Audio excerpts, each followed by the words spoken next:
할렐루야, 오늘은 3월 25일 토요일입니다.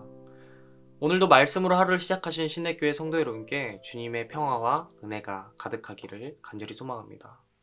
오늘 우리에게 주시는 하나님의 말씀은 마태복음 24장 13절로부터 14절 말씀입니다. 제가 봉독하도록 하겠습니다. 그러나 끝까지 견디는 자는 구원을 얻으리라. 이 천국 복음이 모든 민족에게 증언되기 위하여 온 세상에 전파되리니 그제야 끝이 오리라. 아멘. 성경의 창세기가 시작점이라면 계시록에서 마침표를 다루고 있듯이 기독교인이라면 우리는 한 번쯤 신앙의 끝, 마지막, 종말을 생각해 보셨으리라 생각이 됩니다. 오늘의 말씀은 이러한 우리에게 종말에 대하여 말씀하시는 예수님의 짧지만 명쾌한 해답을 다루고 있습니다. 오늘 말씀의 배경은 예수님께서 겉은 아름다우나 하나님을 떠나고 자신의 의로 살아가는 당시의 신앙인들과 그들의 예루살렘 성전을 보시면서 돌 하나도 남겨지지 않고 없어지리라 저주하시는 장면에서 시작됩니다. 그러나 이러한 예수님의 말씀은 당시 하나님을 제일로 두며 예배를 삶으로 두었던 유대인들에게 적지 않은 충격으로 다가왔습니다. 왜냐하면 성전이 무너진다는 것은 곧 세상의 끝, 종말을 말하는 것과 같았기 때문입니다. 마찬가지로 다음과 같은 인식들을 가지고 있었던 제자들은 곧바로 예수님께 황급히 다가갔습니다. 그리고 그때가 언제이며 또 이 세상의 멸망의 징조가 무엇인지에 대해 예수님께 질문을 던지게 되죠. 이제 그 물음의 4절 이하를 보면 예수님께서는 너희 모두 사람의 미혹을 받지 않도록 주의하라 라는 대답을 시작으로 종말에 대한 말씀이 선포되는 것을 우리는 살펴보게 됩니다. 우리에게 종말하면 가장 먼저 떠오르는 단어들이 있죠. 바로 때와 시간입니다. 우리는 종말을 떠올리면서 언제 종말이 오는지, 언제 세상이 멸망하는지, 언제 마지막 때가 되는 것인지에 대한 관심을 갖게 됩니다. 그러나 재밌는 것은 바로 이때 많은 사람들이 종말에 대한 물음을 가지는 이때에 가장 두드러지게 나타나는 한 집단이 있다는 것입니다. 바로 이단과 거짓 선지자입니다. 몇 월 며칠 자정이 될 때, 또 몇 년도가 될 때 등등 수많은 자들이 선지자 행사를 하며 마지막 때를 선포하고 있습니다. 그러나 이러한 거짓 선지자들의 말에 미혹되지 말라고 예수님은 경고하고 계십니다. 그리고 뿐만 아니라 오히려 예수님께서는 36절 이하를 보면 그때는 아무도 모르며 오직 하나님만이 그때를 아신다고 말씀하시면서 종말의 때가 중요한 것이 아니라 중요한 것은 따로 있음을 언지하고 계시죠. 또 종말하면 우리는 징조를 떠올리게 됩니다. 마지막 때, 종말의 때, 시작이 어떻게 됩니까? 그 징조가 무엇입니까? 무엇을 보고 종말이 곧 올 것이라는 것을 알 수 있습니까? 건축물의 무너짐입니까? 자연재해입니까? 전쟁의 소문입니까?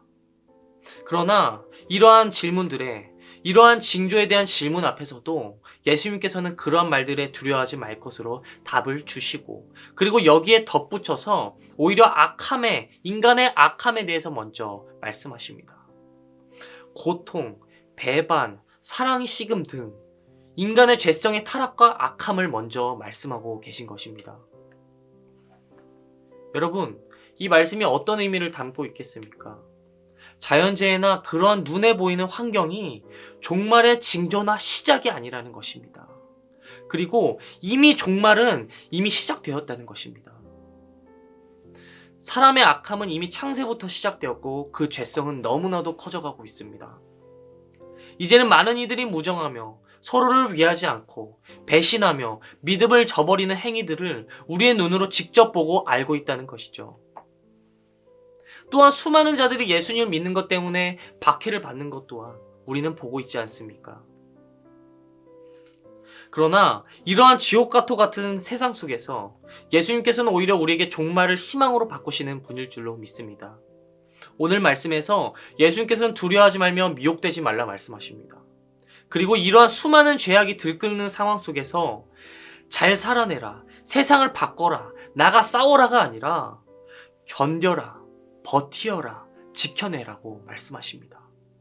즉 견디고 버티고 지켜낼 때 마침내 그 악한 세상이 종식될 것이라고 말씀하시는 것입니다. 우리는 상황과 환경을 스스로 바꿀 수 없습니다. 인간의 악함, 전쟁을 스스로 이겨낼 수도 없습니다. 그러나 예수님께서는 견디는 자, 버티는 자, 지키는 자가 구원을 받을 것이며 그러한 자들이 세상의 악함의 종식을 경험할 수 있을 것이라고 말씀하십니다. 그렇다면 우리는 무엇을 보고 견뎌야겠습니까? 무엇에 기대어 버틸 수 있겠습니까? 무엇을 지키는 자가 되어야겠습니까? 그것은 바로 하나님 나라의 소망, 기쁜 소식, 복음입니다. 그 복음이 전파될 때 모든 재앙과 기근과 핍박과 악함이 끝이 날 수 있다는 것입니다. 그렇다면 여러분, 이 복음은 무엇이겠습니까? 바로 예수 그리스도라는 것이죠. 예수 그리스도가 말씀하신 종말은 우리가 생각하는 멸망과 파괴의 종말이 아니었습니다. 그것은 오히려 그 모든 악함과 죄가 종식되며 오로지 선함과 정결함이 드러나는 하나님의 나라가 도래될 것임을 말씀하고 계십니다. 하나님의 나라는 하나님이 왕이시오 그의 다스림을 받는 백성들이 모이는 곳입니다. 그 하나님의 나라가 마지막 때에 임하여 모든 악함과 마귀의 계략을 꺾는다는 것이고, 그 하나님 나라에 들어가는 자는 바로 복음, 곧 예수로 견디며 예수로 버티며 예수로 지키며 사는 자들, 진짜 그리스도인으로 살아가는 자들, 바로 저와 신내교회 성도 여러분이 될 줄로 믿습니다.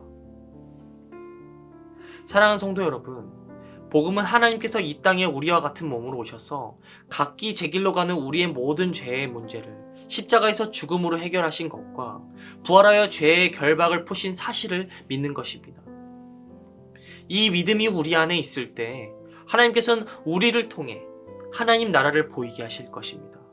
그래야 이 땅 가운데 죄와 악함을, 그 복음을 믿고 견디는 자들을 통해서 하나님께서는 당신의 다스림과 그 은혜로 바꾸실 줄로 믿습니다. 오늘은 사순절 5번째 주입니다. 바라기는 예수님께서 우리를 위해 십자가의 고난을 참으시면서까지 지켜주시고 보여주시려고 하셨던 하나님 나라의 복음을 이제는 우리가 우리의 마음에 간절히 새기면서 오늘 하루도 종말의 소망과 희망의 마음을 품고 나아가는 그러한 신내교회 성도 여러분이 되시기를 주님의 이름으로 간절히 소망합니다. 다 함께 주기도문 하시겠습니다. 하늘에 계신 우리 아버지여, 이름이 거룩히 여김을 받으시오며 나라가 임하시오며 뜻이 하늘에서 이루어진 것 같이 땅에서도 이루어지이다. 오늘 우리에게 일용할 양식을 주시옵고 우리가 우리에게 죄 지은 자를 사하여 준 것 같이 우리 죄를 사하여 주시옵고 우리를 시험에 들게 하지 마시옵고 다만 악에서 구하시옵소서. 나라와 권세와 영광이 아버지께 영원히 있사옵나이다. 아멘.